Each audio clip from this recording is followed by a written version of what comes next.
오늘은 왜곡된 소망, 참된 생명이라는 제목으로 함께 말씀 나누도록 하겠습니다. 사랑하는 성도 여러분, 요즘은요 줄을 서는 시대라고 해도 과언이 아닙니다. 맛집을 가도 줄을 서야 되고요, 인기 있는 카페를 가도 줄을 서야 합니다. 심지어는요 어떤 가게는 줄을 서기 위해서 새벽부터 기다리는 사람들도 있습니다. 저도 한번 이런 경험이 있습니다. 제 딸들과 함께 정말 유명한 짬뽕 맛집을 방문한 적이 있습니다. 이 줄을 서서 한참 기다렸습니다. 30분이 지나고 1시간이 지나고 1시간 반이 지났습니다.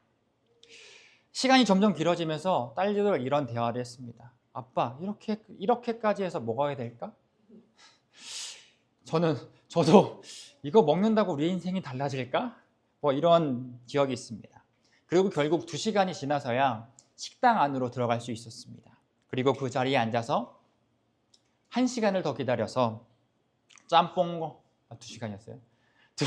짬뽕과 탕수육을 먹을 수 있었습니다. 오랜 시간 기다렸기에 저는 또 배고팠기에 맛이 있었습니다. 그런데 음식을 먹고 나오는 길에 딸이 저에게 이렇게 말했습니다. 아빠, 이렇게까지 기다려서 먹을 맛은 아닌 것 같아. 차라리 집에서 라면을 먹었으면 더 좋았을 것 같아. 저는 딸에게 좋은 경험을 시켜주고 싶었지만 결과는 대실패였습니다. 여러분, 어쩌면 우리의 인생도 이와 비슷한지 모르겠습니다. 우리는 이것만 얻으면, 이 기다리는 시간만 지나면 괜찮아질 거야 라고 생각하며 살아갑니다. 그래서 기다리고 어떤 줄에 서 있죠. 성공이라는 줄, 돈이라는 줄, 안정이라는 줄, 여러 줄에 서서 기다리고 있습니다. 그리고 그 줄이 결국 나를 살려줄 것이라고 믿습니다. 그러나 그 자리에 도달해 보면 우리가 막상 기대했던 것이 그곳에 없음을 경험할 때가 참 많습니다. 이것이 우리의 솔직한 상태입니다. 그런데 여러분, 이 모습이요 단지 우리의 이야기만은 아닙니다. 오늘 성경 본문에도 바로 이런 모습으로 살아가는 한 사람이 등장합니다. 오늘 설교의 제목을 기억하실까요? 네, 맞습니다. 왜곡된 소망, 참된 생명. 오늘 이 말씀을 통해서요, 왜곡된 소망이 아니라 참된 생명으로 살아가시는 저와 여러분, 그리고 우리 빛부리는 교회가 되길 예수 그리스도의 이름으로 축원합니다. 자, 오늘 본문에서 예수님은요 베데스다라는 연못으로 가십니다. 이 베데스다라는 곳은요 예루살렘의 동북쪽에 있는 큰 연못입니다. 이름의 의미는요 자비의 집입니다. 자, 이 주변에는요 헤롯 대왕이 5개의 행각을 세워놔서 많은 사람들이 모여 있을 수 있는, 쉴 수 있는 공간이었습니다. 그래서 실제로요 많은 사람들이 이 베데스다 연못에 모여 있었습니다. 자, 어떤 사람들인지 3절에서 이렇게 말하는데요, 병자, 맹인, 다리 저는 사람, 혈기 마른 사람들이 가득했다 이야기하고 있습니다. 여러분, 아픈 사람들이 왜 모여 있을까요? 왜냐하면 전설 같은 한 소문 때문입니다. 연못에 들어가면 병이 낫는다는 소문이었습니다. 이런 소문입니다. 우리 4절 말씀인데요, 4절 말씀 우리 함께 읽도록 하겠습니다. 이는 천사가 가끔 못에 내려와 물을 움직이게 하는데 움직인 후에 먼저 들어가는 자는 어떤 병에 걸렸든지 낫게 되밀어라. 천사가 가끔 내려와서 연못에 물을 움직이게 하는데 그 물이 움직인 후 가장 첫 번째로 들어가는 사람이 어떤 병이든 낫는다는 소문이었습니다. 그래서 많은 사람들은 이 베데스다 연못에 모여 있습니다. 물이 움직일 때 내가 먼저 들어가기만 하면 병이 나을 것이다. 이 믿음으로 말입니다.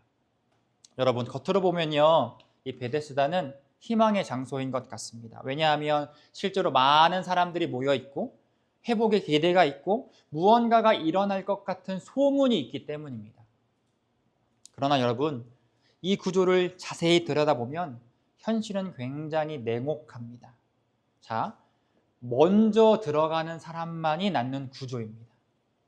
자, 누군가는 살 수 있지만 누군가는 밀려나야 하는 구조라는 겁니다. 여러분, 베데스다에 모여있던 많은 사람들은요, 물이 움직이기 전에 서로의 아픔을 나누며 함께 있었던 사람들이었을 겁니다. 함께 울고 함께 위로했던 사람들이었을 겁니다. 그러나 물이 움직이는 그 순간 서로를 밀어내는 경쟁자가 되는 겁니다. 여러분, 베데스다라는 말의 의미를 기억하실까요? 자비의 집입니다. 그러나 이 베데스다는요, 더 이상 자비의 집이 아니라 경쟁의 집이 되어버렸습니다. 여러분, 자비란 무엇입니까? 자비란 자격이 없는 사람에게 긍휼을 베푸는 것입니다. 연약한 사람을 밀어내지 않고 품어주는 것을 자비라고 이야기합니다. 경쟁이 아니라 대신 짐을 지어주는 것을 자비라고 부릅니다. 그런데 베데스다는 자비의 집이라는 이름이 무색하게 가장 약한 사람이 가장 불리한 곳이 되어버린 겁니다. 치료가 가장 시급한 사람이 오히려 가장 먼저 밀려나는 곳이 베데스다였습니다. 이곳에 많은 사람들이 모여 있었지만, 기대가 있었지만, 가능성이 있는 것처럼 보였지만 자비는 없습니다. 사랑하는 성도 여러분, 이 모습이 우리가 살아가는 세상의 모습과 굉장히 많이 닮아 있습니다. 세상은 끊임없이 우리에게 이렇게 이야기를 하죠. 먼저 가야 한다. 남들보다 앞서야 한다. 기회를 잡아야 한다. 인생은 선착순이다 말합니다. 그래서 우리는요, 끊임없이 경쟁하며 살아갑니다. 여러분 어떠십니까? 여러분이 계신 직장에서 살아남으시려면 남들보다 더 좋은 성과를 내야 하지 않습니까? 그래서 때로는 나보다 약한 사람을 밀어내야만 살아남는 이 현실을 경험하게 됩니다. 이런 세상 속에서 살아가는 것이 얼마나 힘들고 고된 일입니까? 우리가 살아가는 이 세상은요, 생존 경쟁, 양육강식이 어찌 보면 당연할 수 있습니다. 그렇다면 교회는 어떨까요? 교회도 이 세상이니 생존 경쟁을 해야 할까요? 교회도 세상 속에 있으니 양육강식의 방식으로 운영을 해야 될까요? 분명하게 말씀드리지만 교회는 경쟁하는 곳이 아닙니다. 교회는 세상의 방식이 반복되는 곳이 아니라 하나님의 방식이 드러나는 곳이 되어야 합니다. 교회는 누군가를 밀어내고 올라서는 것이 아니라 넘어진 사람을 다시 일으켜 세우는 곳입니다. 먼저 들어가는 사람이 아니라 나중돼도 은혜로 살아나는 곳이어야 합니다. 자격 없지만 받아들여지고 연약하지만 품는 곳이 바로 교회라는 겁니다. 만약 교회가 경쟁의 원리로 움직인다면 오늘 본문에 나오는 또 하나의 베데스다일 뿐입니다. 베데스다는 희망이 있는 것처럼 보였지만 생명이 없는 곳이었습니다. 여러분, 이 베데스다에 38년 된 한 병자가 있었습니다. 여러분, 병으로요 38년이면 굉장히 오랜 기간입니다. 인생의 대부분을 고통 속에 있었다고 해도 과언이 아닙니다. 즉, 삶 전체가 무너진 상태로 보시면 됩니다. 예수님은 그러한 병자에게 찾아가서 이렇게 물어보십니다. 네가 낫고자 하느냐? 네가 낫고 싶냐? 여러분, 아픈 사람에게 낫고 싶냐라고 물어보는 것이 어찌 보면 당연한 이야기일 수 있지만 제 생각엔 조금 이상해 보입니다. 왜냐하면 아픈 사람에게 낫고 싶으냐 묻는 것이 너무나 당연한 이야기이기 때문입니다. 한 가지 예를 들면 제가 어떤 성도님의 병문안을 갔다고 가정해 봅시다. 입원해 계신 병원에 가서 제가 대뜸 유성영 성도님 낫고 싶으세요? 라고 물어본다면 그분이 얼마나 당황하겠습니까? 유성영 성도님 낫고 싶으세요? 라고 물어본다면 옆에 있던 보호자, 간호사 선생님, 또 의사 선생님은 저를 미친 사람처럼 볼지도 모릅니다. 그렇다면 예수님은 왜 이런 질문을 하셨을까요? 여러분, 예수님의 이 질문은요, 단순한 질문이 아닙니다. 병자의 마음 깊숙한 곳을 찌르는 송곳 같은 질문입니다. 자, 병자의 그 마음 깊숙한 곳에 무엇이 있는지 말씀을 통해서 한번 보도록 할 텐데요. 우리 7절 말씀을 함께 읽도록 하겠습니다. 7절 말씀 함께 읽습니다. 병자가 대답하되 주여, 우리 움직일 때에 나를 모체에 넣어주는 사람이 없어 다른 사람이 먼저 내려가나이다. 여러분, 병자는 낫고 싶으냐라는 질문에 낫고 싶습니다라고 대답하지 않습니다. 이렇게 답을 합니다. 주님, 나를 모체에 넣어줄 사람이 없었습니다. 다른 사람이 먼저 내려가서 저는 낫지 못했습니다. 여러분 병자의 대답을 잘 생각해 보셨으면 좋겠습니다. 병자는 지금까지 자신이 낳지 못했던 이유가 경쟁에서 승리하지 못함으로 생각하고 있는 겁니다. 왜냐하면 38년 동안 계속해서 누군가에게 밀려나야 했기 때문입니다. 매번 기회를 놓쳤고 매번 뒤처졌고 매번 실패를 경험했습니다. 그 반복된 실패가 병자의 생각을 바꿔버린 겁니다. 이 병자는 더 이상 치유를 소망하는 사람이 아니라 경쟁에서 이겨야 한다라는 왜곡된 소망으로 변질되어 버린 사람이 되어버린 겁니다. 여러분, 이 병자가 처음부터 그랬을까요? 저는 그렇게 생각하지 않습니다. 이 병자가 처음 베데스다에 왔을 때 분명히 치유에 대한 소망을 가지고 왔을 겁니다. 그러나 시간이 점점 지나면서 소망은 완전히 바뀌었습니다. 치유가 아니라 내가 먼저 들어가야 한다는 소망이 되어버린 것입니다. 처음에는 생명을 원했지만 어느새 생명을 얻는 방법에 집착하게 된 겁니다. 확실한 생명이 아니라 그럴지도 모른다는 소문을 붙들고 살아가는 것. 이것이 왜곡된 소망입니다. 이 병자는 왜곡된 소망을 품고 자기 인생 전체를 설명하고 있습니다. 나를 도와줄 사람이 없습니다. 기회가 올 때마다 남들보다 늦었습니다. 그래서 저는 여기까지입니다. 여러분, 이 사람의 문제는요, 실패했다는 데 있지 않습니다. 문제는 실패를 잘못 이해하고 있다는 데 있습니다. 생명이 없는 곳에서 생명을 찾았고 잘못된 기대가 그의 인생 전체를 붙잡고 있었던 겁니다. 사랑하는 성도 여러분, 혹시 이것이 저와 여러분의 모습이 아닙니까? 우리도 실패할 때마다 이 병자와 동일한 언어를 사용할 때가 굉장히 많습니다. 내가 능력이 부족해서 그런가? 타이밍이 안 좋은 것인가? 노력이 부족해서 내가 남들보다 뒤처진 것인가? 그래서 우리는 더 잘하려고 애쓰고 더 빨리 가려고 하고 더 좋은 기회를 붙잡으려고 노력하며 몸부림칩니다. 겉으로는 믿음으로 살아가는 것 같지만 실제로는 여전히 베데스다의 방식으로 살아가고 있는 겁니다. 그런데 여러분, 우리의 문제는 노력이 부족한 데 있는 것이 아닙니다. 결국 방향이 잘못된 것입니다. 여러분, 돈이 나쁘다고 말하는 것이 아닙니다. 성공이 잘못됐다고 말하는 것도 아닙니다. 세상이 모두 틀렸다고 말하고 싶지도 않습니다. 그러나 돈에서 행복을 찾고 성공에서 평안을 찾고 사람들의 시선 속에서 내 존재의 가치를 확인하려 한다면 그것은 생명이 없는 곳에서 생명을 찾고 있는 겁니다. 이것이 바로 우리 모두의 왜곡된 소망입니다. 이 왜곡된 소망은 우리로 하여금 늘 비교하게 만듭니다. 왜곡된 소망을 품고 살아가면 늘 부족하게 느껴지고 늘 불안해집니다. 조금만 잘 되면 괜찮은 것 같다가도 나보다 앞서가는 사람들을 만나면 다시 무너지기도 합니다. 이것이 바로 베데스다의 방식으로 살아가는 우리의 민낯입니다. 그리고 더 심각한 이유는 왜곡된 소망을 우리 스스로 바꿀 수 없는 데 있습니다. 38년 된 병자가 스스로 연못에 들어갈 수 없는 것처럼 우리도 스스로 방향을 돌이킬 수 없습니다. 누군가가 우리를 찾아와야 합니다. 그런데 여러분, 누군가가 실제로 이 병자를 찾아오셨습니다.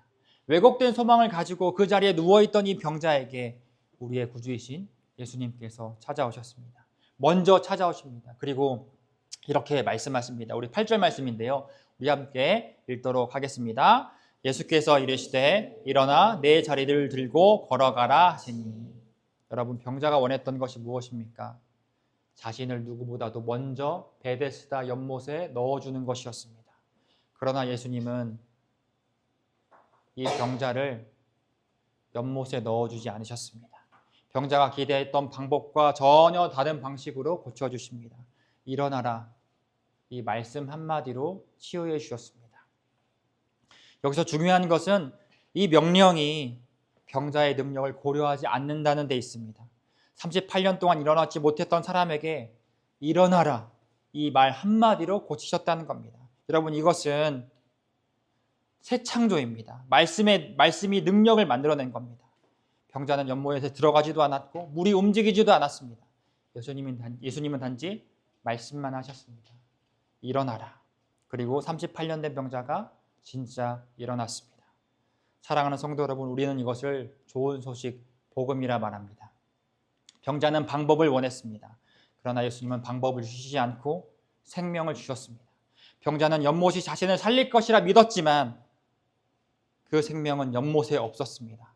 생명은 그에게 걸어오신 예수님께 있었습니다. 그리고 예수님 말씀하셨습니다. 일어나라. 38년 동안 일어나지 못했던 사람에게 하신 말씀은 단순한 명령이 아닙니다. 새 창조입니다.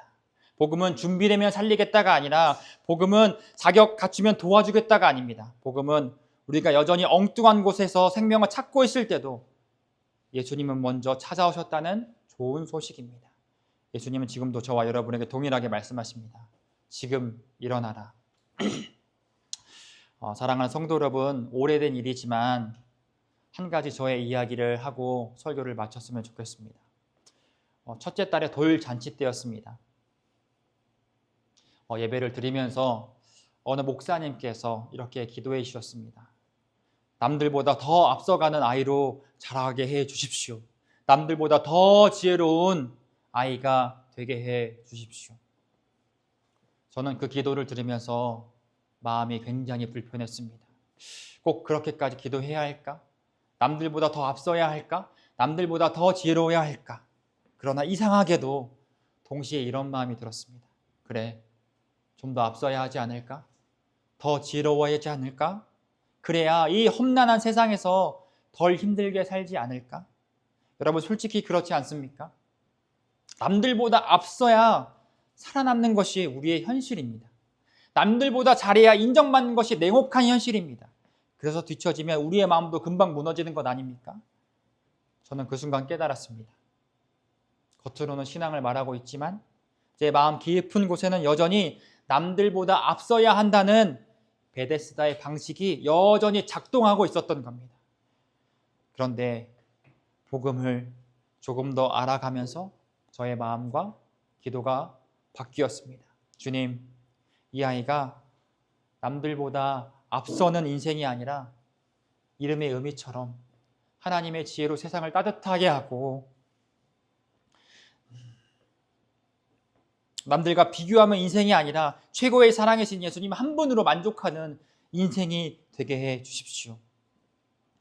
여러분, 이제 막 태어난 우리 빛부리는 교회도 마찬가지입니다. 누군가는 이렇게 말할 수 있습니다. 목사님, 다른 교회보다 더 잘해야 살아남을 수 있습니다. 다른 교회보다 더 뛰어난 것이 있어야 우리 교회가 부흥할 수 있습니다. 앞서가야 생존할 수 있습니다. 그러나 그 방식으로 교회가 세워진다면 결국 교회도 또 하나의 베데스가 될 뿐입니다. 우리 빛부리는 교회는 다른 교회보다 앞서가는 교회를 꿈꾸지 않습니다. 다른 교회와 함께 가는 교회를 꿈꿉니다. 성도가 더 많은 교회를 목표로 하지 않습니다. 성도가 주 안에서 건강하게 세워지는 목표를 가지고 있습니다.